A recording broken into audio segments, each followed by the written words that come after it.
This channel does not promote any violent, harmful, or illegal activities. All content provided by this channel is meant for an education purpose only.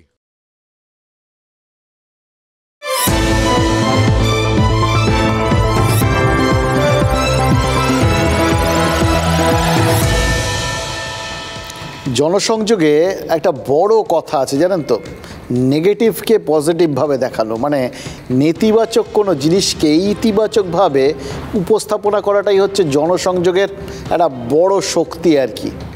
কিন্তু রাজনীতিও তো এক ধরনের জনসংযোগ, মানে জনসংযোগের রাজনীতিতে বড় ভূমিকা রয়েছে। সেখানে কি গোটা বিষয়টা ওইভাবেই নেতিবাচক দিকটাকে ইতিবাচক হিসেবে দেখানো, এটা তো আছে, কিন্তু তার সঙ্গে আরেকটু বাড়তে জিনিস আছে জানেন তো, ইতিবাচক দিকটাও মাঝে মধ্যে নেতিবাচক হয়ে ওঠে। এমনিতে খেয়াল করে দেখুন, যদি আপনাকে জিজ্ঞেস করি যে আমাদের সব থেকে বড় শক্তি কি বলবেন? চোখ বুঝে একটুখানি ভাববেন, ভেবে তারপর বলবেন কেন আমাদের পরিবার। এই পরিবারই তো আমাদের সব থেকে বড় শক্তি। সেই তোমারা পাস কেয়া হ্যায় মেরে পাস মা হ্যায় এর মতো, ওই মা মানে কি পরিবার। কিন্তু এই রাজনীতিতে কিছু কিছু ক্ষেত্রে এই পরিবারই সব থেকে বড় দুর্বলতা হয়ে ওঠে। এই পরিবারই কোথাও সব থেকে নেতিবাচক জায়গায় হয়ে ওঠে। প্রচারটাও সেইভাবেই হয় আর কি। মানে সে গান্ধী পরিবার থেকে ধরুন এই করুণানিধি বা লালু প্রসাদ যাদব থেকে মুলায়ম সিং, প্রত্যেকের বিরুদ্ধে এই পরিবারতন্ত্র কায়েমের অভিযোগ বারবার উঠেছে। এই পরিবারতন্ত্র ব্যাপারটা সেটা তো নেগেটিভ, এখানে পরিবার পজিটিভ থেকে নেগেটিভ হয়ে যায়। হাল আমলে এ রাজ্যেও তৃণমূলকে আক্রমণ করতে গিয়ে এই তৃণমূল নেত্রীর বিরুদ্ধে পরিবারতন্ত্র কায়েমের অভিযোগটাই তো বিজেপি বারবার করেছে। সে একভাবে কোথাও গিয়ে পজিটিভ পরিবারটা নেগেটিভ হয়ে যাচ্ছে এ রাজ্যে এসেও। भ्रष्टाचार की इस दुकान में झूठे हुए ये सभी परिवारवाद के कट्टर समर्थक है। যেমন কংগ্রেস উত্তরাধিকার সূত্রে ভারতকে নিজের পারিবারিক সম্পত্তি করে পুরুষানুক্রমে লুটেছে, উনি সেই কালচার নিয়ে আসতে চাইছেন। পশ্চিমবাংলার মানুষ এই পরিবার রাজ মানবে না। এটা কারো বাপের জমিদারি নয় যে আমি আপনাকে হাতে তুলে দিয়ে দিলাম। মোদিজি সব রাজ্য থেকে পরিবারবাদ, তোষণ আর জাতপাত তুলে দিয়েছেন। পশ্চিমবঙ্গে এখনও তুষ্টিকরণ আর পরিবারবাদ চলছে। তৃণমূল একটা কোম্পানি, তার ম্যানেজিং ডাইরেক্টর তার কোম্পানির মালিক ডাকবেনি। কারণ মুখ্যমন্ত্রীর পরিবার শুধু ওই কয়েকজন ব্যানার্জি নিয়ে নয়, পশ্চিমবঙ্গবাসী 9.5 কোটি লোকই ওনার পরিবার হওয়ার কথা। খেয়াল করে দেখুন, 2021-এর নির্বাচনের আগে বিজেপি যখন আক্রমণ করত তখন অভিষেক বন্দ্যোপাধ্যায় টার্গেট ছিলেন, অনেক বেশি আক্রমণ তাকে করেছে বিজেপি। পরবর্তী ক্ষেত্রে এবার যখন এই ভোটের একটু হাওয়াটা উঠবো করছে, অমিত শাহ রাজ্যে এসে যে কয়েনেজটা তৈরি করেছিলেন তার টার্গেট সরাসরি মমতা বন্দ্যোপাধ্যায়। কিন্তু এই সাম্প্রতিককালে এই যে পরপর বেশ কয়েকবার নরেন্দ্র মোদী এলেন এবং এতগুলো সভা করলেন, নরেন্দ্র মোদী কিন্তু কোথাও গিয়ে মমতা বন্দ্যোপাধ্যায় বা অভিষেক বন্দ্যোপাধ্যায়কে সরাসরি সেইভাবে আক্রমণ করেননি। কিন্তু হ্যাঁ, আক্রমণের একটা জায়গা ছিল পরিবারতন্ত্র, এবং এই আক্রমণের জায়গাটা এটা কিন্তু বিজেপির বাকি নেতারাও নিয়ম করে মানে তারা চালিয়ে যাচ্ছেন, কোথাও থামতে দেননি আর কি।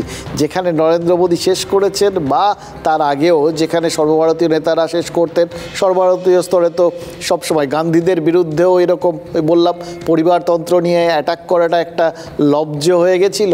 একইভাবে এখানেও মমতা বন্দ্যোপাধ্যায়ের বিরুদ্ধেও পরিবারবাদ, পরিবারতন্ত্র এগুলো নিয়ে কোথাও গিয়ে আক্রমণের লক্ষ্য তৈরি করে ফেলা হয়েছিল। গোটা ব্যাপারটা নিয়ে যখন অভিযোগ ওঠে তখন বিষয়টা কি দাঁড়ায়? আলটিমেটলি আঘাতটা তো লাগে মমতা বন্দ্যোপাধ্যায়ের ভাবমূর্তিতে। এবার এই ভাবমূর্তি বিষয়টা সম্পর্কে মমতা বন্দ্যোপাধ্যায় প্রবল সচেতন। আমরা তো দেখেছি নিজের ভাবমূর্তিতে কোনোভাবে আঘাত লাগে এরকম কোনো জিনিসকে অ্যালাউ করেন না, নিজের চার ধারে ঘেঁষতেই দেন না। আর যদি দেখেন কোনো কিছু গায়ে পড়ে তার ভাবমূর্তিতে গিয়ে একটু কালি লাগিয়ে দেওয়ার চেষ্টা করছে, কালিও লাগানোর দরকার নেই, কোথাও গিয়ে একটুখানি দুর্বল একটা কোনো জায়গা তৈরির চেষ্টা করছে, তিনি সঙ্গে সঙ্গে পত্রপাঠ একদম শুরুতেই সেটাকে বাদ দিয়ে দেন। দেখুন না, এবং কতবার নিজের প্রশাসন, সেই প্রশাসনে তিনি পুলিশ মন্ত্রী, কিন্তু বহু ক্ষেত্রে গণ্ডগোল হয়েছে, তিনি বলেছেন পুলিশের কেউ এই গণ্ডগোলগুলো করছেন, তারা দায়ী, তাদের দায় আমি নেবো কেন? দলের মধ্যে থেকে লোকজন কাটমানি নিচ্ছেন, দলের ভাবমূর্তি খারাপ হচ্ছে, আলটিমেটলি গোটা বিষয়টা তার কাছে যাচ্ছেন।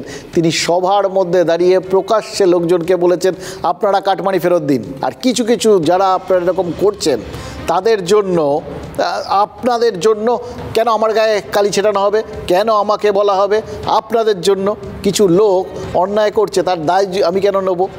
অর্থাৎ যে কোনো ক্ষেত্রে দল হোক, দলের নেতা হোক, কর্মী হোক বা পুলিশ হোক, প্রশাসন হোক, যেখানটাতেই কারোর জন্য তার নিজের গায়ে, এই ভাবমূর্তির গায়ে কোনো রকম আঘাত আসতে পারে, সেই জায়গাটাকে তিনি সযত্নে বাদ দিয়ে দিয়েছেন। এক্ষেত্রে এই পরিবারবাদ, সেই বিষয়টা তার একটা দুর্বল জায়গা হয়তো তৈরি হচ্ছিল, তিনি ওই পরিবারটাই বাদ দিয়ে দিলেন। আক্রমণ ওই শুরুতেই ভোঁতা হয়ে গেল আর কি। যেটা একটা সময় না ওই সুনীল গাঙ্গুলির আজকে মানে যা দেখছিলাম, যা শুনছিলাম, তারপরে সুনীল গাঙ্গুলির একটা লেখার কথা মনে পড়ে যাচ্ছিল। তিনি লিখেছিলেন যে আমার ছায়া যখন আমার থেকে দীর্ঘতর হয় তখন আমার ছায়াই আমাকে সন্দেহ করে, প্রশ্ন করে।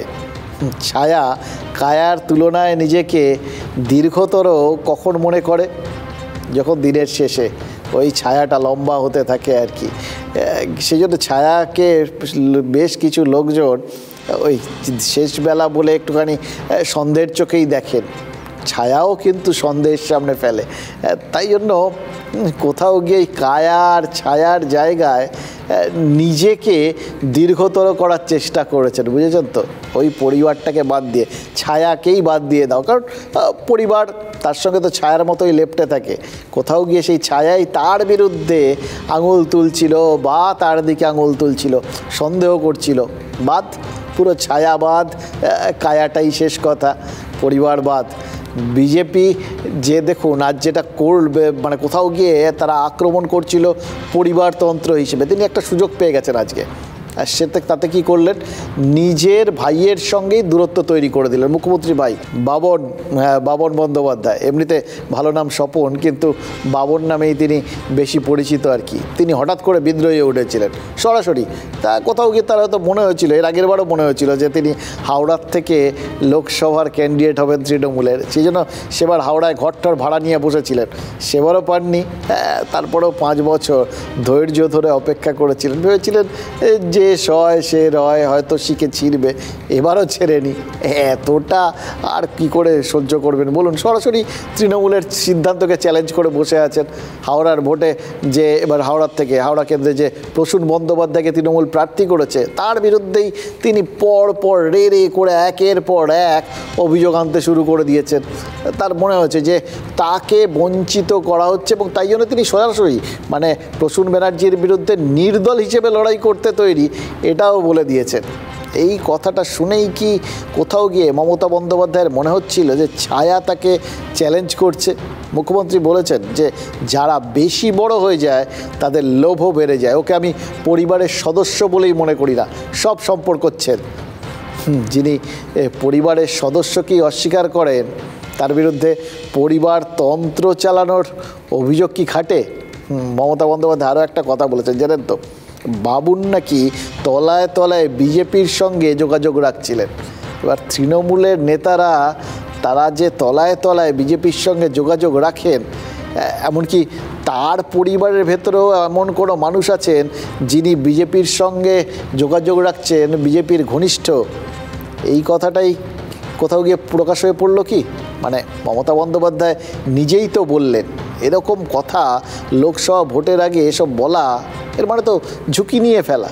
অনেকেই তো তাহলে এই বিষয়গুলো নিয়ে প্রশ্ন তুলবে যে আপনি যদি জানতেন যে আপনার পরিবারের লোক বা আপনার দলেরই কেউ বিজেপির সাথে যোগাযোগ রাখছে, তাহলে তাদের বিরুদ্ধে ব্যবস্থা নেননি কেন? এতদিন কেন তাদের রেখে দিয়েছিলেন? এই জায়গাটায় কোথাও গিয়ে মনে হচ্ছে একটা ক্যালকুলেটিভ রিস্ক, মানে অঙ্ক কষে বোধহয় ঝুঁকি নিয়েছেন মমতা বন্দ্যোপাধ্যায়। কারণ তার বোধহয় মাথার মধ্যে ছিল চান্স যখন পাওয়া গেছে, ওই ঝিকে মেরে বউকে শিক্ষা দেওয়াটা খুব ভালো একটা স্কোপ এসে গেছে, সেটাকে কাজে লাগিয়ে ফেলাই ভালো। কারণ রাজনীতিতে চান্স আসলে সেই চান্স মিস করা চলে না।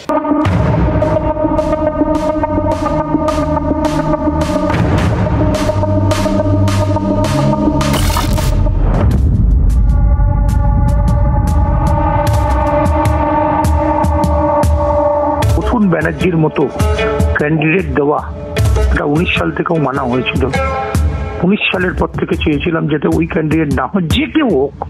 হাওড়াতে অনেক ভালো ভালো মানুষ আছে, সেই সব মানুষ যদি ক্যান্ডিডেট হতো আমার কোনো অসুবিধা ছিল না। নির্দল হয়ে দাঁড়াবার জন্য আমার ইচ্ছা প্রকাশ আছে।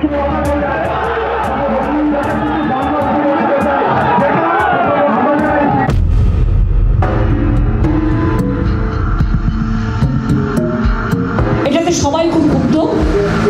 আমার পরিবারের ও কোনো মেম্বার বলে আমি মনে করি না। আজ থেকে সমস্ত সম্পর্ক ওর সাথে শিবচ্ছেদ হয়ে গেল। আজ থেকে কোনো রিলেশন আমার ভাই হিসেবে কেউ পরিচয় দেবেন না। আমি টোটাল ডিসঅ্যাসোসিয়েট করে দিয়েছি আমাদের ফ্যামিলি বন্ডিং, নো রিলেশন। সুতরাং আমাদের দল যাকে প্রার্থী করেছে তিনিই আমাদের প্রার্থী। আশ্বাস দিয়েছে বহুদিন আগে, 19 সালেও আশ্বাস দিয়েছিল, 21 সালেও আশ্বাস দিয়েছিল, আর 24 সালেও আশ্বাসের জায়গা তৈরি হয়েছে। যে ভদ্রলোকের নাম আপনারা বলছেন তার অনেক কাজকর্মই আমার অনেক দিন ধরে পছন্দ নয়। আমি পরিবারতন্ত্র করি না, আমি মানুষতন্ত্র করি। যে যার স্বাধীনতা নিয়ে যেখানে ইচ্ছে লড়াই করতে পারে। আমি এত লোভী লোকেদের পছন্দ করি না। আগে একটা সময় ত্যায্য পুত্র করার কথা শুনতাম, এখানে তো ত্যায্য ভাই হয়ে গেলেন। ত্যায্য পরিবারের মতো ব্যবস্থাও হচ্ছে আর কি। কিন্তু আরেকটা কথা খেয়াল করে দেখুন, বাবনের কি রইল? এই যে এত আশা, ওই যে বলছিলেন তিনি 19-এর আগে আশা করেছিলেন, তারপরে 21-এর সময় প্রত্যাশা তৈরি হয়েছিল, এবারও নাকি আশা তৈরির জায়গা তৈরি হচ্ছিল। এই এত কিছু আশার জায়গা, সেটা কি ওই মেরে পাস মা হ্যায়ের মতো মেরে পাস দিদি হ্যায় বলে সেই জায়গাটাই তো বাদ চলে গেল। তাহলে হাতে কি রইল? পেন্সিল। এটাই তো দেখছি। এই লোকসভা ভোটের আগে নরেন্দ্র মোদী কি বলেছিলেন মনে আছে? এই কয়েকদিন আগে, সারা দেশ তার পরিবার। প্রধানমন্ত্রী নিজেকে বৃহত্তর পরিবারের অংশ বলে তুলে ধরেছেন, নিজেকে সিন্ধুতে মিশিয়ে দেওয়ার চেষ্টা করেছেন। এবার এটা মমতা বন্দ্যোপাধ্যায় যখন ঠিক তার উল্টোটা, যেদিন গোটা দেশকে তার পরিবার বানিয়ে নিচ্ছেন যে সময়টায়, সেই সময় মমতা বন্দ্যোপাধ্যায় নিজেকে পরিবার থেকে আলাদা করে নিচ্ছেন। এটাকে কেউ কেউ ওইভাবে ব্যাখ্যা করতে পারেন যে তো পুরো বিপরীতধর্মী চিন্তাভাবনা। তিনি কি যেখানে প্রধানমন্ত্রী সিন্ধুতে নিজেকে মেশাচ্ছেন, মমতা বন্দ্যোপাধ্যায় কি নিজেকে বিন্দুতে কেন আটকে রাখছেন? খেয়াল করে দেখুন। এটার বাইরে আরও বড় কথা কোথাও গিয়ে মুখ্যমন্ত্রী বলে দিয়েছেন। তিনিও ওই বৃহত্তর পরিবারের কথাই বলেছেন, বাংলার মানুষই তার পরিবার। দেখলেন তো, কোনো জায়গায় গিয়ে তিনি এই পরিবারতন্ত্র বিষয়টা, মানে এখন বৃহত্তর পরিবারতন্ত্র, সেই গোটা দেশকে নিয়ে যেরকম বৃহত্তর পরিবার দেখছেন প্রধানমন্ত্রী, তার সেই জায়গাটা কোথাও গিয়ে একটা বৃহৎ যৌথ পরিবার, যৌথ খামারের মতো, সেটা তাকে ডিভিডেন্ড দিতে পারে। এই জায়গাটাকে কাউন্টার করতেই কি মুখ্যমন্ত্রীও গোটা বাংলার মানুষকে নিয়ে ওরকম একটা বৃহত্তর পরিবারের অংশ হয়ে গেলেন? আরও একটা ওরকম যৌথ খামার বাংলা জোড়া সেটা গড়ে ফেললেন। কি কাণ্ড দেখুন। আরেকটা জিনিস দেখে মনে হচ্ছিল, সবাই মানে এমনিতে তো একটা তত্ত্ব দিয়ে, সেম তত্ত্ব দিয়ে তত্ত্বকে খারিজ করা, এটা একটা রাজনৈতিক স্টাইল। কিন্তু সবাই মিলেই এই সব রাজনৈতিক নেতা, মুখ্যমন্ত্রী, প্রধানমন্ত্রী সবাই কিন্তু একটা বিরাট পরিবারে, নিজের পরিবারে আপনাকে আমাকে ঢুকিয়ে নিচ্ছেন। আমরা সবাই নিজেরাও কিন্তু এই বৃহত্তর পরিবারগুলোর সদস্য হয়ে পড়ছি, আর এরা সবাই আমাদের নিজেদের পরিবার বলছেন। আমরা শেষ পর্যন্ত কোন পরিবারে বিলং করব সেটা তো ওই ভোটের ফল বেরোলে বোঝা যাবে। কিন্তু এই সময়টা মানে নিজেদের যখন লোকে ইউনিটারি ফ্যামিলিতে বেশি বিশ্বাসী হয়ে যাচ্ছিল, এই একটা জায়গায় প্রধানমন্ত্রী এবং মুখ্যমন্ত্রী আমাদের কিন্তু ফের ওই যৌথ পরিবারের স্বপ্ন দেখাচ্ছেন, যৌথ পরিবারের উপযোগিতাটা বুঝিয়ে দিচ্ছেন। কারণ ভোট এলে তো আপনার আমার লাভই হয় নর্মালি। যাই হোক, কথা হচ্ছিল মুখ্যমন্ত্রী তার ভাইকে নিয়ে। তাহলে কি মমতা বন্দ্যোপাধ্যায়ের মনে হচ্ছিল যে বাবন বন্দ্যোপাধ্যায়ের বিদ্রোহ দলের সিদ্ধান্তকে চ্যালেঞ্জ করার দৃষ্টান্ত কোথাও গিয়ে তার ভাবমূর্তিতে আঘাত আনছে, ইমেজের ওপর ছাপ ফেলছে? সম্ভাবনা আছে। কারণ ঘরের লোকই যদি সিদ্ধান্ত মানতে না পেরে এইভাবে নির্দল প্রার্থী হিসেবে ভোটে দাঁড়িয়ে পড়ে, তাহলে অন্য নেতাদের কি করে বারণ করবেন তৃণমূল নেত্রী? এই ইতিমধ্যেই তো বিভিন্ন খিটিমিটি লেগে গেছে, অনেকেরই মনে ওই ক্ষোভের বাষ্প জমতে শুরু করেছে টিকিট না পেয়ে। টিকিট তো ওই কটাই 42টা, টিনে তো আর বড় করা যাবে না, বিধানসভায় তাও অনেকগুলো থাকে, কিন্তু এখানটায় যারা একটু বড় বড় লোক তাদের অবশ্য বড় বড় প্রত্যাশা, কিন্তু যাদের শিখে ছেড়েনি তারা তো কোথাও গিয়ে ওই ভেতরে ভেতরে জ্বলছে আর কি। এটা বুঝেই হয়তো মমতা বন্দ্যোপাধ্যায় বলেছেন যে বাবনকে তিনি পরিবারের সদস্য বলেই মনে করেন না, বাবনের সঙ্গে সব সম্পর্ক হচ্ছেন। বার্তাটা ভাইকে দিলেন ঠিকই, কিন্তু বার্তাটা কি বৃহত্তর পরিবারের কাছে পৌঁছলো না? দলের সিদ্ধান্তের বিরোধিতা করলে তৃণমূল নেত্রী অস্বীকার করতে পারেন, ত্যায্য করে দিতে পারেন। এবার খেয়াল করে দেখুন মমতা বন্দ্যোপাধ্যায় ত্যায্য করে দিলে কি হতে পারে সেটাও হয়তো লোকজনকে খানিকটা বোঝানোর চেষ্টা করছেন। এই ধরুন বাবন বন্দ্যোপাধ্যায় অন্য সব পরিচয়গুলো ছেড়ে দিন, যে পরিচয়ের কথা মুখ্যমন্ত্রী বললেন সেগুলো ছেড়ে দিন, সেটা বাদ দিয়ে বাবন বন্দ্যোপাধ্যায় ওই যেটা তার কাছে ছিল, অর্থাৎ ওই পরিবারটা, যে পরিবারে মুখ্যমন্ত্রী বিলং করেন, তার ফলে বাবন বন্দ্যোপাধ্যায় কিন্তু এই মুহূর্তে এছাড়া মানে পরিবারটা তার ছিল আর কি, এটা আমরা জানি। আর কি ছিল? আর ছিল গোটা ময়দানের যত সংগঠন আছেন, প্রায় সব ক্রীড়া সংগঠনেরই মাথার মধ্যে বাবন বন্দ্যোপাধ্যায় আছে। সে বেঙ্গল অলিম্পিক অ্যাসোসিয়েশনই হোক বা যেখানেই হোক, সব কিছুতে কিছু না কিছুভাবে তিনি আছেন, কোথাও একদম মাথায়, কোথাও তার থেকে একটু নিচুতে, এবং এগুলোর জোরে তিনি সর্বভারতীয় বিভিন্ন সংগঠনের মধ্যেও রয়েছেন। আর সব থেকে বড় শক্তির জায়গাটা তার পরিবার, সেই পরিবারটাই যদি তার সঙ্গে না থাকে, আরও নির্দিষ্ট করে বললে দিদি যদি না থাকেন তাহলে তার হাতে কি থাকবে? আর কি সেই গুরুত্বগুলো থাকবে? এই যে পোস্টগুলো পেয়েছেন বা যে জায়গায় আছেন সেগুলো থাকবে তো? এই সংশয় কিন্তু বিভিন্ন জায়গার লোকজনই ইতিমধ্যে জাস্ট ওই ঘোষণাটা হওয়ার অপেক্ষা। তারপরেই দেখছিলাম বিভিন্ন লোকজন কিন্তু সবাই ওই সংশয়টা প্রকাশ করতে শুরু করে দিয়েছেন। এই কথাগুলো কি বাবন বন্দ্যোপাধ্যায়ের ওখানেও পৌঁছয়নি নাকি? মানে বুঝতেই পারছিলেন যে এবার মনে হচ্ছে কোথাও গিয়ে আম আর ছালা দুটোই গেল, ভোটের টিকিট তো জোটেইনি। এখন যদি ওই পরিবারের মানে দিদির পরিচয়টাও হারাতে হয়, দিদির ভাই হওয়ার পরিচয়টা, তাহলে কি আর তাকে কেউ প্রভাবশালী বলে গণ্য করবে? তাহলে কি আর এই যে বিভিন্ন সংস্থায় তার যে অন্তত 14টা সংস্থা, তার মধ্যে মোহনবাগান ক্লাবের ফুটবল সচিবের পদও আছে, বিরাট পদ, amateur kabaddi, body building, table tennis, handball, ওই বললাম কিছু বাদ নেই, বেঙ্গল অলিম্পিক সংস্থা, সব কিছুতেই আছেন উনি। তো এই রকম একটা পরিস্থিতিতে ওই সমস্ত সংস্থাগুলোয় সে আগের গুরুত্বটা কি পাবেন? আচ্ছা, যার ময়দান ছুঁড়ে ফেলতে কিন্তু তারা ভীষণ অভ্যস্ত, যেরকম মাথায় তুলে নিতে পারে ঝাপাত করে, ফেলেও দিতে পারে ঝাপাত করে, মুখ মুছে ফেলা আর কি। তাই যদি হয় তাহলে ভাবুন তো, আম ছালা দুটোই গেল। এটা বুঝেই সম্ভবত ওই তিনি সঙ্গে সঙ্গে একটা ইউটার্ন নিয়েছেন যে তিনি আজীবন মুখ্যমন্ত্রীর পাশেই থাকবেন, তার ইচ্ছে তিনি যেটা বলবেন সেটাই হবেন, এই সমস্ত কথাবার্তাগুলো বলে ফেলেছেন আর কি। বুঝতে পেরেছেন ভুলটা হয়ে গেছে কোথাও আর কি।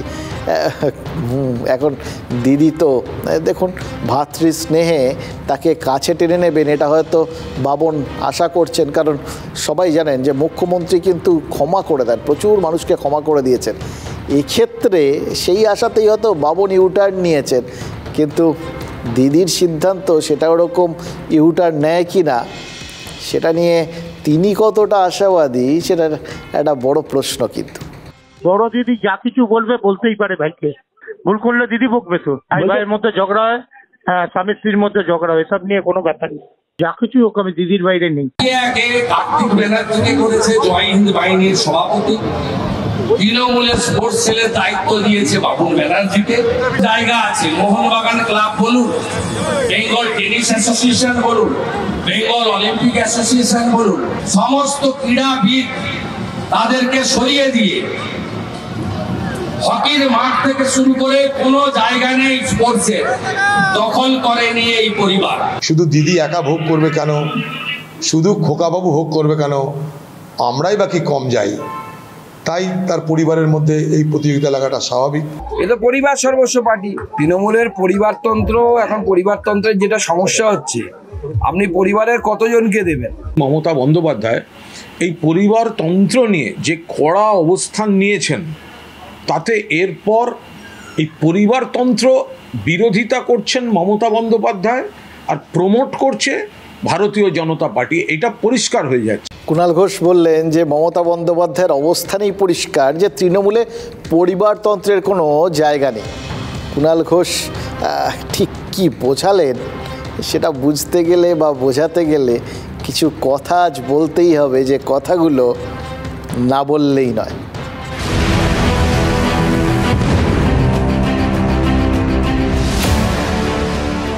দেখুন, একদিকে পরিবারকে বাদ দিয়ে দিয়েছেন মমতা বন্দ্যোপাধ্যায়, মানে বাবন বন্দ্যোপাধ্যায়ের সাথে দূরত্ব তৈরি করেছেন, বলে দিয়েছেন এবং ঘোষণা একদম স্পষ্ট ভাষায় বলে দিয়েছেন। আবার অভিষেক বন্দ্যোপাধ্যায়ের পাশে দাঁড়িয়েছেন তিনি। আজ শিলিগুড়িতে মুখ্যমন্ত্রী বলেছেন যে তৃণমূলের সাধারণ সম্পাদকের সব সম্পত্তি বাজেয়াপ্ত করা হয়েছে, কারণ বিজেপি তাদের ভয় পায়। বিরোধীরা বলার আগে এই মমতা বন্দ্যোপাধ্যায় কেন অভিষেকের এই সম্পত্তি বাজেয়াপ্ত করার কথাটা বলে দিলেন? তিনি কি ওই বিরোধীদের মুখের গ্রাসটা ছিনিয়ে নিলেন?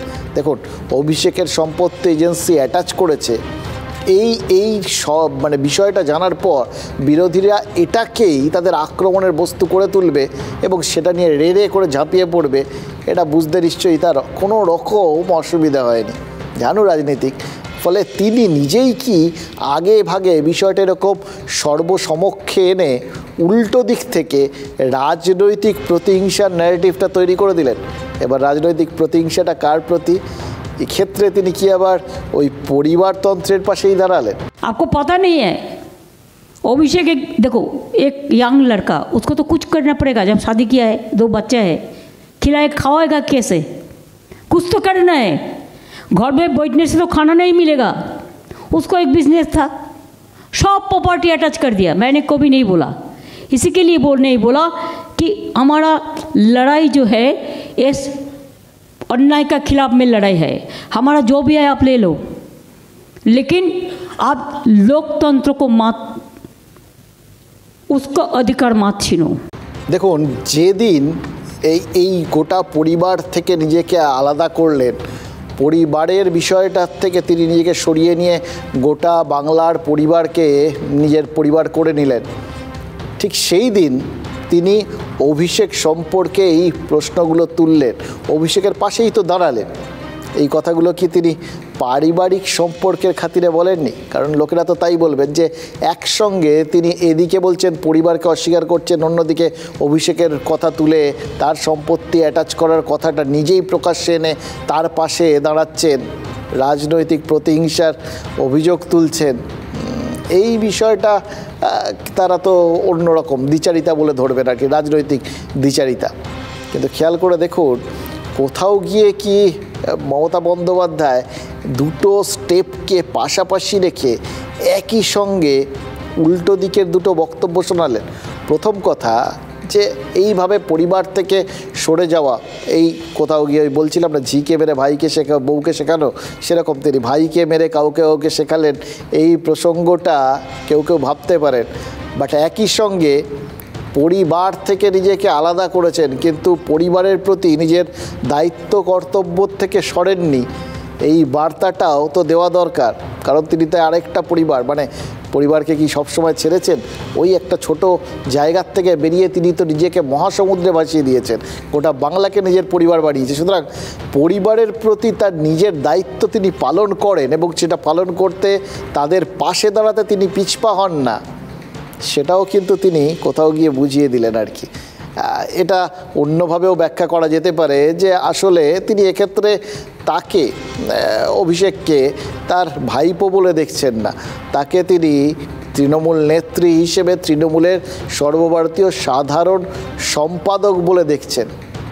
কিন্তু সেই পরিচয়টাকেও যদি তিনি বড় করে ধরেন তাহলেও তো ওই যে বৃহত্তর পরিবার তিনি ঠিক করেছেন তারই অঙ্গ।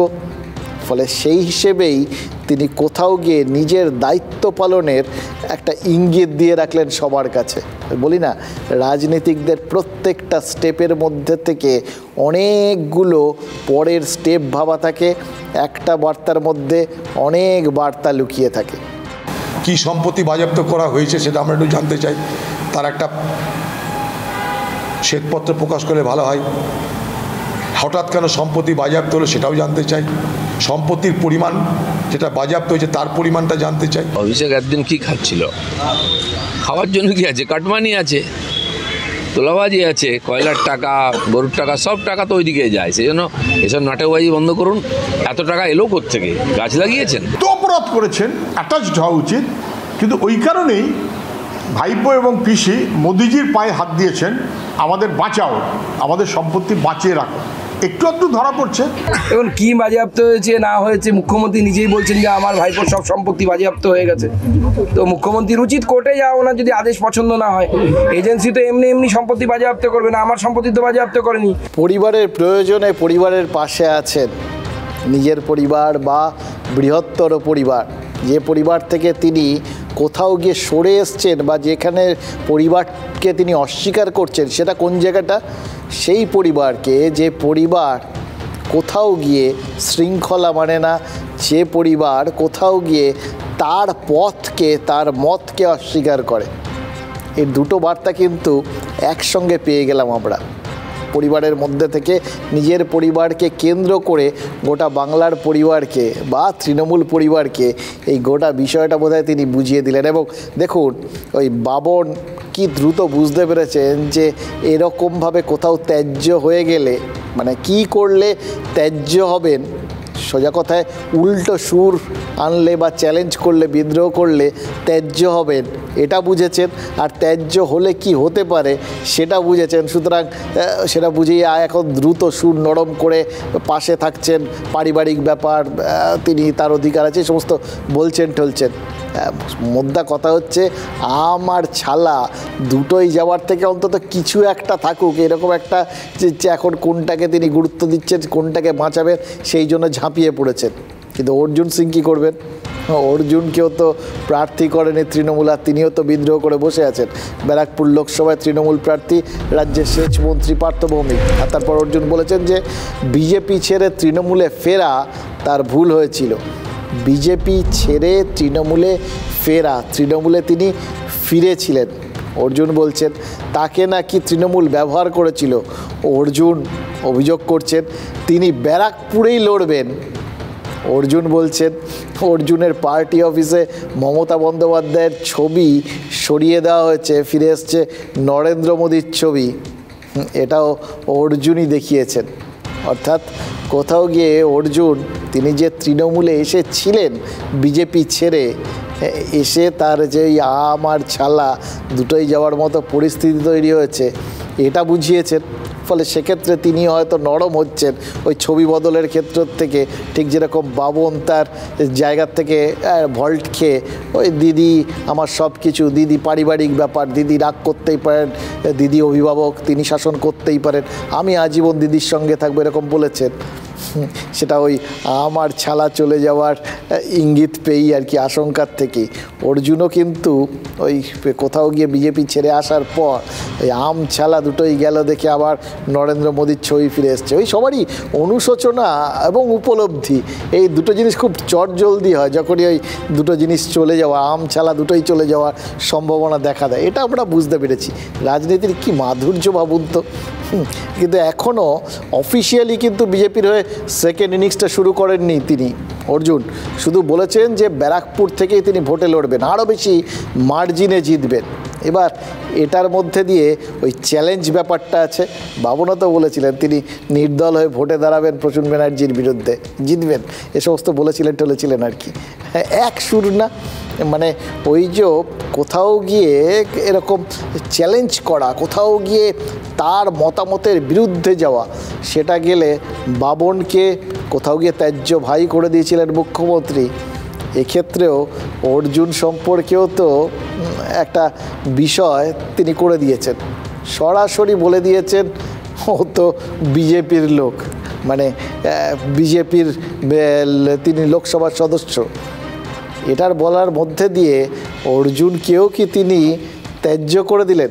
দেখুন, কর্পোরেট জগতে একটা কথা চালু আছে জানেন তো, বলা হয় নেভার বার্ন দ্য ব্রিজ। মানে আমরা ধরুন বিভিন্ন সময় এই কোম্পানির থেকে ওই কোম্পানি, সেই কোম্পানির থেকে ওই কোম্পানিতে যায়, কিন্তু বলা হয় যাওয়ার সময় পুরনো কোম্পানির সাথে সম্পর্কটা খারাপ করো না, তাহলে কিন্তু ফিরে আসার রাস্তাটা বন্ধ হয়ে যাবে।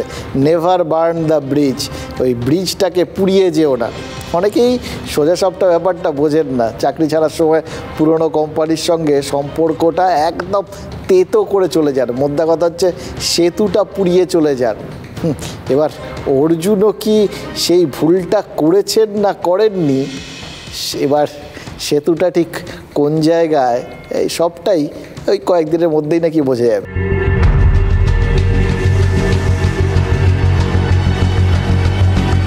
এটা একটা দুঃখজনক ঘটনা আমার জন্য, এটা আমার দুর্ভাগ্য।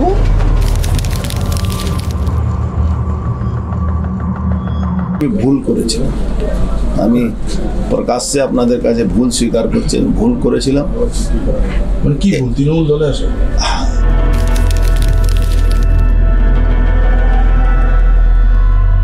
কিন্তু লড়ছি পার্থ ভৌমিকের বিরুদ্ধে, এটা ফাইনাল আছে।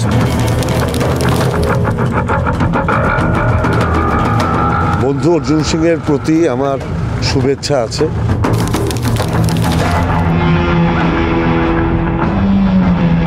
ও এখনো বিজেপির এমপি আছে, বিজেপির টিকিট ইলেক্টেডে আছে, সুতরাং এটা ওর স্বাধীনতার, ও কোন পার্টিতে দাঁড়াবে না দাঁড়াবে।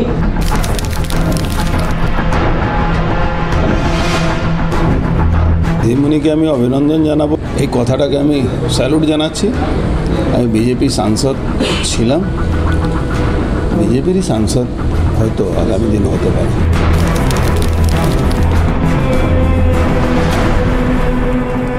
খেলা তো খেলাই হবে, বড় খেলা হবে এখানে। অর্জুন বলেছিলেন বিজেপি ছাড়া তার ভুল হয়েছিল, কিন্তু মমতা বন্দ্যোপাধ্যায় তো আজ বললেন যে অর্জুন নাকি বিজেপি ছাড়েনি, তিনি নাকি বিজেপিতেই ছিলেন, বিজেপিতেই আছেন। তাহলে 2022 সালের 22শে মে কী হয়েছিল? সেদিন তো তৃণমূলের সোশ্যাল মিডিয়া পেজে একটা স্টিল ছবি পোস্ট হয়েছিল, দেখা গেছিল যে অর্জুন সিংকে উত্তরীয় পড়াচ্ছেন অভিষেক বন্দ্যোপাধ্যায়। সেই দিনই অর্জুন সিংকে বরণ করে নিয়েছিলেন উত্তর 24 পরগনার তৃণমূলের নেতারা। আচ্ছা ঠিক আছে, ধরে নিন এটা অনেক দিন আগের কথা, তার থেকেও বড় কথা ওই নবীন প্রবীণের ব্যাপার তো আছে। কোথাও গিয়ে নবীন গোষ্ঠী সেখানে অর্জুনকে বরণ করেছে, এটা হয়তো প্রবীণ গোষ্ঠী এটা মেনে নিতে পারেনি, সেই জন্য হয়তো মমতা বন্দ্যোপাধ্যায়কে এটা মান্যতা দেননি। কিন্তু গত 19শে ডিসেম্বর দলের সাংসদদের সঙ্গে যখন মমতা বন্দ্যোপাধ্যায় বৈঠক করেছিলেন, দিল্লির সে বৈঠকে তৃণমূল নেত্রীর ডান পাশেই তো বসেছিলেন অর্জুন সিং। আচ্ছা, তৃণমূলের সাংসদদের বৈঠকে ওই বিজেপি সাংসদ অর্জুন সিং কি করছিলেন বলুন তো? তাহলে ভাবুন, তৃণমূলে অর্জুনের মতো বিজেপি সাংসদ বা বিধায়ক কতজন রয়েছেন? 2021-এ বিজেপি 77টা বিধানসভার আসনে জিতেছিল, আর তারপর বিশ্বজিৎ দাস, কৃষ্ণ কল্যাণীর থেকে শুরু করে হালে এই মুকুটমণি অধিকারী, কতজন বিধায়ক যে দলবদল করেছিলেন তার তো ইয়ত্তা নেই। শোনা গেছে, অবশ্য সবই শোনা গেছে। একটা সময়ের পর তারপর তারা কোথায় আছেন, কি করেছেন, মাঝখানে বিজেপি চেঁচামেচি করেছিল, তার কোনো উত্তর হয়নি।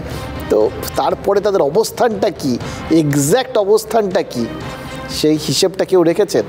খেয়াল করে দেখুন, তাদের অবস্থানটা কিন্তু প্রয়োজন মতো বদলে বদলে যাচ্ছে। মানে এই মাঝামাঝি দোদুল্যমান জায়গা থাকার এটাই কিন্তু একটা সুবিধা, একটা নো ম্যান্স ল্যান্ডে। জল পুলিশের আন্ডারেও না, স্থল পুলিশের আন্ডারেও না, দিব্যি থেকে যাচ্ছেন মনে হচ্ছে। কি সুন্দর। এই ধরুন এখন অর্জুন সিং তিনি দিব্য পেছনের দিকেই তাকাচ্ছেন আর কি, কোনটা যে সামনে কোনটা পেছনে অবশ্য আমরা সেটা সবসময় বুঝতেও পারছি না। যাই হোক, যারা বিজেপি নাকি তৃণমূল জনতার মনে এই দ্বন্দ্বটা তৈরি করে রাখতে চেয়েছিলেন, তাদের মধ্যে এই একা অর্জুনই কি এই আম আর ছালা দুটোই হারাতে চলেছেন, নাকি আরও কেউ কেউ আছে? খেয়াল করে দেখুন তো, লোকসভার ভোটে মুকুটমণি অধিকারী, বিশ্বজিৎ দাস, কৃষ্ণ কল্যাণী এই তিনজনকেই প্রার্থী করেছে তৃণমূল। এইবার কিন্তু মনে হচ্ছে দুধ কা দুধ পানি কা পানি হওয়ার সময়টা এসে গেছে। এরা সবাই তো বিজেপির টিকিটে বিধায়ক, এবার তৃণমূলের টিকিটে লোকসভার প্রার্থী। ফলে তাদের তো ইলেকশন কমিশন থেকে এবার তৃণমূলের প্রতীকটা নিতে হবে। মাঝখানে ওই বিভিন্ন লোক যারা চেঞ্জ করেছিলেন, হাতে হয়তো পতাকা নেননি, শুধু উত্তরীয়, সেটাও দলীয় উত্তরীয় না, অন্য ক্রম উত্তরীয়, এই সমস্ত পড়ে টড়ে তারপরে দিব্যি ওপাশে চলে গেছেন, এরকম হয়েছিল আর কি। মন বদলে ফেলেছিলেন, জায়গা বদলে ফেলেছিলেন, জনগণের ভোটের যে মান্যতা সেটাও বদলে দিয়েছিলেন। যাই হোক, কিন্তু এইবার ওই কোথাও গিয়ে ওই প্রতীক নেওয়া মানে অফিসিয়ালি তাদের তো তাদের নিজেদের জায়গাটা তো স্পষ্ট করতে হবে। বিধানসভার অধ্যক্ষ বিমান বন্দ্যোপাধ্যায় কিন্তু বলেছেন যে এই তিনজনেরই উচিত বিধায়ক পদ থেকে পদত্যাগ করা। দলত্যাগ করলে যে নির্বাচিত পদ থেকে পদত্যাগ করা উচিত, এই বোধটা নেতাদের মধ্যে কেন থাকে না বলুন তো? হাল আমলে ওই এক তাপস রায় ছাড়া আর কাউকেই তো দেখলাম না যে নৈতিক দায়িত্ব পালনের আগে, মনের ডাকে সাড়া দেওয়ার আগে যে আগের অধিকারটা, মানুষের মনের যে ডাক, যে ডাকের ভিত্তিতে তারা তাদের মতামতটা দিয়েছিলেন, ভোটটা দিয়েছিলেন, তাকেও সম্মান জানিয়েছেন এবং বিধায়ক পদ থেকে ইস্তফা দিয়েছেন। এটা সিরিয়াসলি এক তাপস রায়কেই দেখেছি।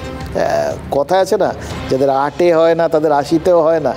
যারা এতদিন বিধায়ক পদ থেকে ইস্তফা দেননি তারা মানে কোনোভাবে ওই জল পুলিশ আর স্থল পুলিশের মাঝের রাস্তা দিয়ে চলাটাই শ্রেয় বলে মনে করছেন, ইচ্ছে মতো একবার এপাশে একবার ওপাশে চলে যাবেন। তারা কি এই বিমান বন্দ্যোপাধ্যায়ের কথার থেকে কিছুটা হলেও অনুপ্রেরণা নেবেন? দেখুন, আইনে যা আছে সেটাই হবে এবং আমি ব্যক্তিগতভাবে মনে করি যে যিনি আমাদের তৃণমূল কংগ্রেসের সদস্য বা যারা বিজেপির সদস্য তারা তৃণমূল কংগ্রেসের প্রার্থী হয়েছেন এবং তাদের চিন্তা করা উচিত নির্বাচনের আগে তারা যেন তাদের প্রার্থী পদ যদি পদত্যাগ করেন ভালো, নাহলে আইনত যা ব্যবস্থা সেটা নির্বাচন কমিশন সিদ্ধান্ত গ্রহণ করবেন। আমার ব্যক্তিগত অভিমত বললাম, এটা দলের কোনো অভিমত নয়। আমি এটা পার্সোনালি ফিল করি যে ওরা নমিনেশন জমা দেওয়ার আগে ওদের একটু ক্লিয়ার হয়ে যাওয়া উচিত। আচ্ছা, কৃষ্ণ কল্যাণীরা যদি লোকসভা ভোটে যেতেন তাহলে তো সাংসদ হবেন, তাহলে তো কোনো অসুবিধা নেই, বিধায়ক পদ ছেড়ে দিতে 5 মিনিটও ভাবতে হবে না। যদি হারেন এবং ধরুন তার আগে যেরকম স্পিকার বললেন তাদের বিধায়ক পদ থেকে ইস্তফা দেওয়া উচিত, ধরুন ইস্তফাটা দিয়েও দিলেন আর তারপর ভোটে দাঁড়িয়ে লোকসভা ভোটে হেরেও গেলেন, কথার কথা, তাহলে তো তাদের ওই আম আর ছালা দুটোই হারালো, তাই না? সেটা কি আদৌ সম্ভব? নাকি তারা আবার বলা যায় না, আবার তারা হয়তো ওই কোথাও গিয়ে ফের বিধানসভার ভোটেই মানে উপনির্বাচনে দাঁড়িয়ে গেলেন? সব সম্ভব অবশ্য। ফলে কার যে কী যাবে সেটা সবসময় নির্দিষ্ট করে অন্তত রাজনীতিতে বলা যায় না, জানেন তো। রাজনীতিতে কোনো আলটিমেট কথা বলে কিছু হয় না, এটা বুঝে গেছি। তবে এই দুদল যাদের গেল, যাদের যেতে পারে এরকম, তাদের বাইরেও আরেক দল রয়েছেন যারা না পারছেন গিলতে, না পারছেন ফেলতে, তাদের বুকও ফাটছে, মুখও ফুটছে, কিন্তু আবার বিদ্রোহী হতে পারছেন না। বিদ্রোহী তকমা গায়ে লাগাতে আগ্রহী নন, তাহলে আবার ত্যায্য হওয়ার ভয় রয়েছে, সেই ভয়টাও কাটাতে পারছেন না। এই তালিকায় সায়ন্তিকা বন্দ্যোপাধ্যায় থেকে শুরু করে সুনীল মণ্ডল, হুমায়ুন কবির, অখিলগিরি, এমনকি শান্তনু সেনের মতো অনেক নেতাই রয়েছেন যারা স্পষ্ট করে বলছেন, একদম কোনো রাগঢাক গুড়গুড় নেই, তাদের আশা ছিল যে লোকসভার ভোটে টিকিট পাবেন। আবার কেউ নিজের কথা না বললেও যাকে দল প্রার্থী করেছে তার বিরুদ্ধে একদম ক্ষোভ উগড়ে দিয়েছেন, বিদ্রোহী নন। এইটা তারা মানে বিদ্রোহী পরিচয়টা তারা কিছুতেই মানতে রাজি নন। এত কিছু বলার পরেও, যা বলার সব বলে দিয়েছেন, তারপরেও বলছেন এটা বিদ্রোহী নয়। এদের বোধহয় পছন্দ অভিমানী তকমাটা, বেশ একটা সেন্টিমেন্টাল ব্যাপার আছে ওটার মধ্যে। তো মানুষের কাছে সেন্টিমেন্ট জিনিসটা ভালো অ্যাসেট একটা, মানে সাধারণ মানুষ আমি আপনি এই সেন্টিমেন্ট জিনিসটা মাঝে মধ্যে হজমও করি ভালো, সোজা বাংলায় কোট আন কোট খাই, আর তাই জন্যেই এই সেন্টিমেন্টটা অনেকে জিয়ে রাখেন, কখন কাজে লেগে যায় কিচ্ছু বলা যায় না। মমতা ব্যানার্জি যাকে দিয়েছে তাকে নিয়েই লড়তে হবে। লড়াই ভালো হবে, শুভেন্দু অধিকারীরা হারবে আমি জানি না। জনগণ ভোট দিলে হারবে, জনগণ ভোট আমাদের দিলে তারা হারবে। আমাদের বিরুদ্ধে আপনাদের লড়াই জারি থাকবে। আমরা তো সবসময় অধিকারীদের বিরুদ্ধে লড়ছি। একটু তো খারাপ লাগবেই, কারণ আজকে দলের সাথে সাথে আমরা চাইবো যে আমাদের নিজেদেরও একটা পলিটিক্যাল গ্রোথ হোক। আর দুঃখের জায়গা ওই জায়গাটা যে আমি যে হেরে গিয়েছিলাম একটা বিধানসভা, তার জন্য আমি চ্যালেঞ্জ নিয়েছিলাম। আমি 7টা বিধানসভা জুড়ে দৌড়েছিলাম যে একটা বিধানসভা তুলে দিতে পারিনি, 7টা বিধানসভা আমি তুলবই। তো ওইটা আমার নিজের কাছে একটা চ্যালেঞ্জ ছিল, যেটা হয়তো আমি প্রমাণ করার জায়গাটা পেলাম না। লোকসভাতেও স্বপ্ন দেখিনি তা নয়, যেহেতু পার্লামেন্টারি পলিটিক্সটা খুব মন দিয়ে করেছি, তাই হয়তো ভেবেছিলাম লোকসভাতে জায়গা হতে পারে। সেটা হয়নি। আমার নিশ্চয়ই মনে কিছুটা খারাপ লেগেছে, কষ্ট হয়েছে, কিন্তু সেই কষ্টকে চেপে রেখে দল যা দায়িত্ব দেবে নিষ্ঠার সঙ্গে একইভাবে সেই দায়িত্বই আমি পালন করব, মনে যত কষ্ট থাক। কেউ জানবে না, শুনবে না, যার কোনো যোগ্যতা পলিটিক্যালি থাকবে না, তাকে করলে পরে তাদের বর্ষতা স্বীকার করবে। আমি তো সেই বর্ষতার শিকার কোনোদিন ছিলাম না। কাজের কাজ কিছু হবে না, এমপিদের যে অনেক কাজ থাকে সেটা কতটা সাকসেস হবে আমার সন্দেহ। আসলে মমতা ব্যানার্জি যাদেরকে বেশি ভালোবাসে, বিশ্বাস করে না, তারাই মমতাদির সাথে গদ্দারি করে। আমি ইউসুফ পাঠানের এগেনস্টে ভোট করব, অধীর চৌধুরীর এগেনস্টে ভোট করব, নির্মল সাহার এগেনস্টে ভোট করব। আপনি কি তাহলে কোথাও আবার কি বিজেপিতে যোগদান করতে চলেছেন? কোনো পার্টিতে যাব না, আমি নিজেই পার্টি খুলব, আমি নিজেই সেই পার্টির হয়ে কন্টেস্ট করব, এটা বলে দিলাম আপনাকে। এই বাকিদের মান অভিমানের জায়গাগুলো থাক, কিন্তু দুজনের বক্তব্যর মধ্যে বেশিটা কর্পোরেট ব্যাপার আছে, এইগুলো বুঝতে খুব সুবিধা হয় আমাদের, জানেন তো। ধরুন সায়ন্তিকা কি সুন্দর একটা কথা বললেন, দুটো কথা বলেছেন, দুটোই খুব দামি কথা। প্রথমত দল গ্রো করবে, তার সাথে আমরাও গ্রো করব, এটা তো আমরা সবসময় কর্পোরেটে আমাদের এমপ্লয়ীদেরও আমরা বলি, জানেন তো, যে কোম্পানি যত গ্রো করবে তোমরাও তত গ্রো করবে, এটা সবসময় এটা বলা হয়। হ্যাঁ, সেই ছকটাতেই রাজনৈতিক দলকে দেখেছেন, এটা কর্পোরেট হিসেব, ভালো এটা। আরেকটা সেটা হচ্ছে কোর্ট অফ দ্য ডে, একটা বিধানসভায় হেরেছিলেন, তাই ভেবেছিলেন 7টা বিধানসভায় জিতে 7টা বিধানসভা দিয়ে সেই গোটা জায়গাটা প্রমাণ করবেন। 7টা বিধানসভা মানে একটা লোকসভা, হ্যাঁ, একটা ছোট জায়গার থেকে বড় জায়গায় গিয়ে নিজেকে প্রমাণ করার চ্যালেঞ্জ নেওয়া, এটাও একটা বেশ একটা কর্পোরেট ভাব আছে।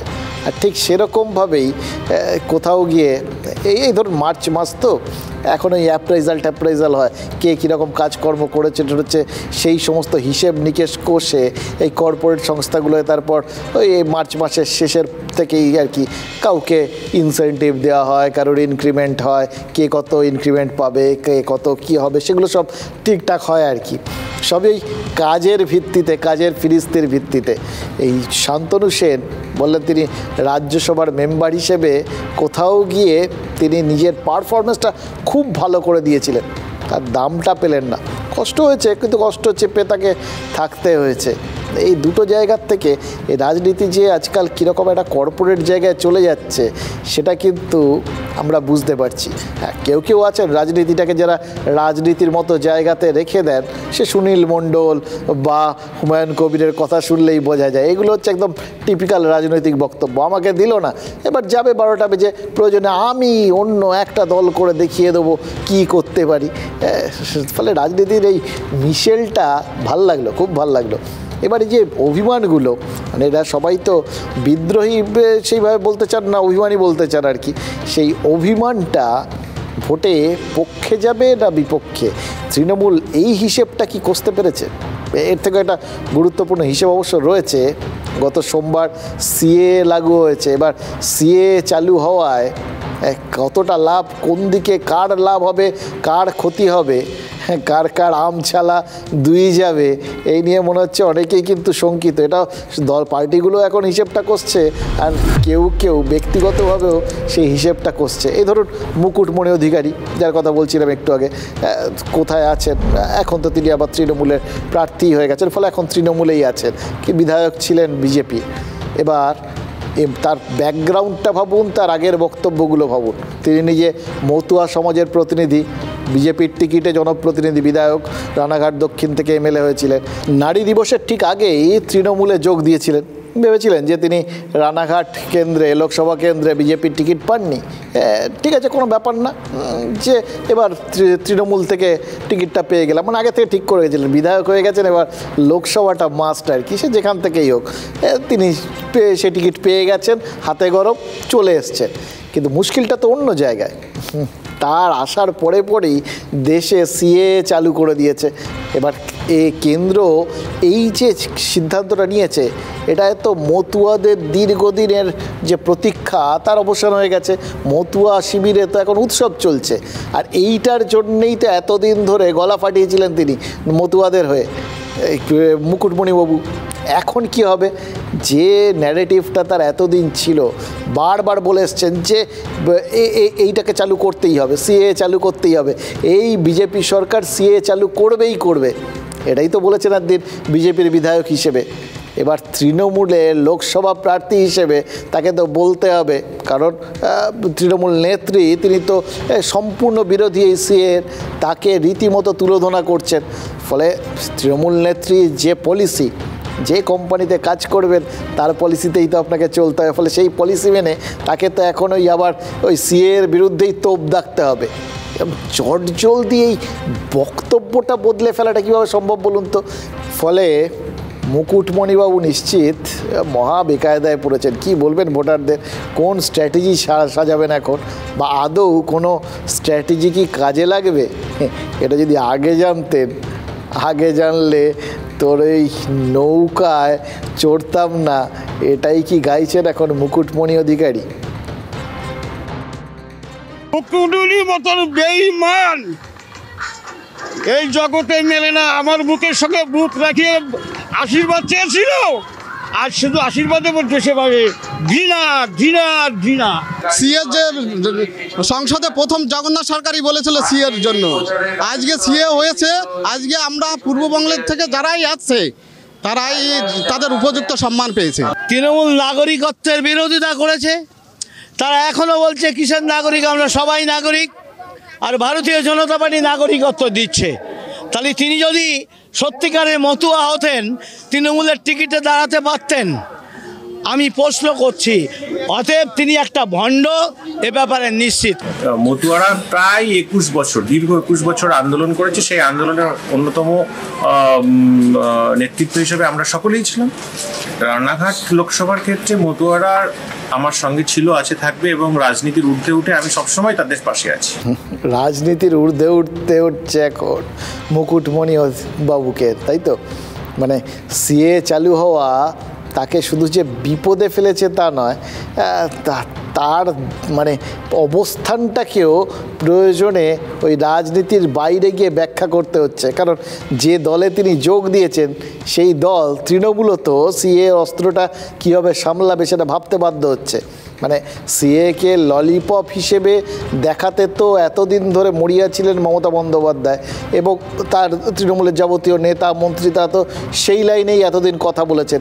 তারা সবসময় ভোটের মুখে সিএ আসবে এবং তারা তাকে ঝেড়ে আক্রমণ করবেন এরকম ভেবেছিলেন। কিন্তু যখন এসে গেছে তখন তো আক্রমণ সারানোর নতুন নতুন রাস্তা খুঁজতে হচ্ছে এবং মুশকিল হচ্ছে। যখন এসে গেছে সেটা তো আইন, সেই আইনটাকে যে কোনো অঙ্গরাজ্যে সব করতে সে তো অস্বীকার করতে পারে না। সবার ওপরে গোটা দেশেই তো এই আইনটা বলবৎ হয়েছে। ফলে কোন অ্যাঙ্গেলে ব্যাপারটাকে অ্যাটাক করা যাবে সেই দিকেই কিন্তু তারা সবাই নতুন নতুন স্ট্র্যাটেজি হাতড়াচ্ছেন। খেয়াল করে দেখুন, মমতা বন্দ্যোপাধ্যায় যখনই সিএকে আক্রমণ করছেন তার সাথে এনআরসি জুড়ে দিচ্ছেন এবং বলছেন এই আসলে হচ্ছে এনআরসিটা, সিএটা তার প্রথম ধাপ। কারণ শুধু সিএ একটা নাগরিকত্ব দেওয়ার আইন, সেটাকে যা এখন অবধি পরিষ্কার করে সামনে চলে এসছে এবং তাকে কেন্দ্র করে যে আম নাগরিকের বা সাধারণ মানুষজনের যারা এ দেশের নাগরিক ইতিমধ্যেই, তাদের আলাদা করে যে মানে চিন্তায় ফেলার রাস্তাটা খুঁজে বার করা যাচ্ছে না, সেটা তো তারা বুঝতে পারছেন। কারণ যদি না বার করা যায় তাহলে তো আক্রমণ করা যাবে না, কিন্তু যদি কোথাও গিয়ে এনআরসির ব্যাপারটা সঙ্গে জুড়ে দেওয়া যায় তাহলে অন্তত আরেকটা রাস্তা বার করা যায় আক্রমণ সারানোর। এই সব বুঝেই সম্ভবত আরেক বিরোধী মুখ্যমন্ত্রী অরবিন্দ কেজরিওয়াল, তিনিও তো বিরাট বড় বিক্ষুব্ধ। তিনি কিন্তু যুক্তিজালটা সেই বুঝেই সাজাচ্ছেন। তিনি বলছেন অন্য দেশের সংখ্যালঘুরা দলে দলে আমাদের দেশে চলে এলে আমাদের ছেলেপুলেরা চাকরি পাবে কোত্থেকে? সোজা কথায় একে একটা বলে সেন্স অফ ফিয়ার, এই একটা ভয় তৈরি করার একটা জায়গা, অন্য জায়গা। একদম আপনার পেটে গিয়ে লাথি মারা হচ্ছে। নাগরিকত্ব যাবে না, আপনি চাকরি পাবেন না, খেতে পাবেন না, বাঁচবেন কী করে? ঘুরিয়ে অন্য রাস্তায় আক্রমণটা সাজানোর চেষ্টা করছেন কেজরিওয়াল। এরকম যুক্তি কিন্তু খুব ভালো কাজ করে, জানেন তো। এরকম যুক্তি তৈরি করেই আমেরিকায় এক দফা ক্ষমতায় চলে এসেছিলেন ডোনাল্ড ট্রাম্প। তার যুক্তিই ছিল এটা যে অন্য দেশের নাগরিক যারা, তারাই যদি আমেরিকার চলে আসেন এবং সেখানে এসে নাগরিকত্ব পেয়ে যান, সব চাকরি করেন, তাহলে আমেরিকার বেকার যুবকদের কি হবে? ভিসার শর্ত ওই জন্য কঠিন করে দেওয়ার প্রতিশ্রুতি করেও দিয়েছিলেন ট্রাম্প, যাতে ভারত, চীনের মতো ওই বাইরের দেশের নাগরিকরা দলে দলে আমেরিকায় ঢুকতেই না পারেন, একদম গোড়াতে আটকাতে হবে। ট্রাম্প কিন্তু জনপ্রিয়তা পেয়েছিলেন। পরে অবশ্য লোকজন বুঝতে পেরেছিল যে তিনি অনেকটাই হাওয়ার ওপর চলছিলেন, ফলে ট্রাম্প হেরেও যান। তবে মাথায় রাখতে হবে, হেরে যাওয়া প্রেসিডেন্সিয়াল ক্যান্ডিডেট হিসেবে ট্রাম্প যা পপুলার ভোট পেয়েছিলেন, তার আগে তেমনটা কেউ পাননি। আসলে ট্রাম্প দেশের তরুণীদের চাকরির জন্য গলা ফাটিয়েছিলেন, সেটা খানিকটা হলেও তাকে ডিভিডেন্ড দিয়েছিল। এই অস্ত্রটা কিন্তু অমোঘ। কেজরিওয়াল হয়তো সেই অঙ্ক কষে এই পয়েন্টটা তুলছেন। মমতা বন্দ্যোপাধ্যায় ওই অঙ্ক কষার পথে হাঁটেননি। তার মেন শক্তি হচ্ছে প্রতিবাদ এবং বিরোধিতা। তাই তিনি সরাসরি বলে দিয়েছেন এ রাজ্যে সিএ চালু হতেই দেবেন না। কিন্তু প্রশ্ন বললাম যে কেন্দ্র যে আইনটা প্রণয়ন করে ফেলেছে সেটা তো এখন সংবিধানের অঙ্গ, সেটা কি একটা অঙ্গরাজ্য অগ্রাহ্য করতে পারে? वहां पे लगभग 2.5 से 3 करोड़ माइनॉरिटीज हैं तीनों देशों के मिला के। अगर उन 2.5-3 करोड़ लोगों में 1-1.5 करोड़ लोग भी हमारे देश में आ गए, उनको कहां बसाएंगे? तो जाहिर तौर पे जो नौकरियां और जो रोजगार हमारे बच्चों को मिलने चाहिए, वो रोजगार तो वो ले जाएंगे। আমরা থাকতে কোনো ডিটেনশন ক্যাম্প করতে দেব না, কোনো এনআরসি করতে দেব না, কারো অধিকার কাটতে দেব না, কাউকে বঞ্চনা করতে দেব না, কাউকে লাঞ্ছনা করতে দেব না। এর জন্য যদি আমার জীবনও যায়, আমি জীবন দিতে তৈরি। বাংলার মানুষের অধিকার আমি কিছুতেই কাটতে দেব না। আমার মনে হয় এটা political gimmick, nothing else. That's why we are not supporting CAA or NRC. CAA is very much related with NRC. এটা সম্পূর্ণ বিভ্রান্তিকর আমার মতে। তার কারণ এটা central act always prevail over the state act. স্টেটের কোনো পারমিশন বা কিছু লাগে না, এবং সেটা যদি ভায়োলেট কেউ করে, সেই ভায়োলেশনটা কিন্তু থেকেই যাবে। সেই ভায়োলেশনটাকে কোনোদিনই অ্যাভয়েড করা যায় না, এবং কোনো স্টেট অথরিটি কথাটা বলতে পারে না, আইনত পারে না। আইনজীবী উষানাথ বন্দ্যোপাধ্যায় তিনিও তো সংবিধানের কথাই বললেন। কোনো আইন সেটা যদি পাশ হয়ে যায়, সেই আইন চালু হয়ে গেলে যে কোনো রাজ্য সরকার তা মানতে বাধ্য।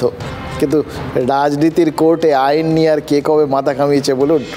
আইনের যা ব্যাখ্যা সেগুলো আদালতে যেভাবে হোক, কিন্তু রাজনীতির আদালতে তার ব্যাখ্যা সম্পূর্ণ অন্য। সেখানে যারা বিচারক তারাই সেখানে আইনজীবী, তারাই সেই একইভাবে কোথাও গিয়ে নিজেদের বক্তব্যগুলো রাখেন।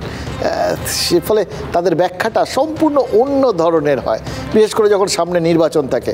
গত বছর পঞ্চায়েত নির্বাচনে রাজ্যের 30% সংখ্যালঘু ভোটের বেশ কিছুটা তৃণমূলের দিক থেকে মুখ ফিরিয়েছিল বলে বাম আর কংগ্রেস নেতারা দাবি করেছিলেন। এবার বাম কংগ্রেস নেতাদের দাবি সঠিক ছিল বলেই কি সিএর সঙ্গে এনআরসিকে জুড়ে প্রচার করছেন তৃণমূল নেত্রী, যাতে ধর্মীয় বিভাজনের অঙ্কে এই 42 আসনের যুদ্ধে শতরঞ্জ সেখানে কিস্তিমাত করা যায়?